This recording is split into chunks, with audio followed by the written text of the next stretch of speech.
ಈಗಿರುವ ಸಮೃದ್ಧಿಯಿಂದ ದಾವೀದನು ಯೆಹೋವನ ಮಂದಿರದಲ್ಲಿ ಸಿಗುವ ಶಾಶ್ವತ ಭದ್ರತೆಯ ಕಡೆಗೆ ತನ್ನ ಕಣ್ಣುಗಳನ್ನ ಎತ್ತುತ್ತಿದ್ದಾನೆ. ಕೀರ್ತನೆ 23:6 ನೋಡುವ ಪ್ರಕಾರ, ನಿಶ್ಚಯವಾಗಿಯೂ ನನ್ನ ಜೀವಮಾನದಲ್ಲೆಲ್ಲ ಶುಭವೂ ಕೃಪೆಯೂ ನನ್ನನ್ನು ಹಿಂಬಾಲಿಸುವವು, ನಾನು ಸದಾಕಾಲವೂ ಯೆಹೋವನ ಮಂದಿರದಲ್ಲಿ ವಾಸಿಸುವೆನು ಎಂಬುದಾಗಿ ನೋಡುತ್ತೇವೆ.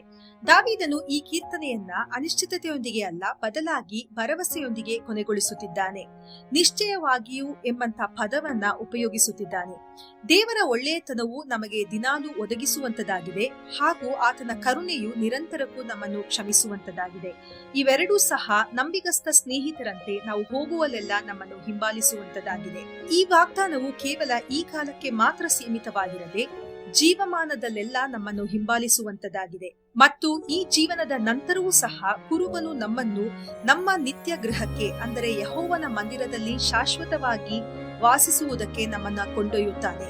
ಲೋಕದಲ್ಲಿ ಕುರುಬನ ಕಾಳಜಿಯಿಂದ ಪ್ರಾರಂಭಗೊಂಡಿರುವಂತದ್ದು ಆತನೊಂದಿಗೆ ನಿತ್ಯ ಅನ್ಯೋನ್ಯತೆಯಲ್ಲಿ ಕೊನೆಗೊಳ್ಳುವಂತದಾಗಿದೆ.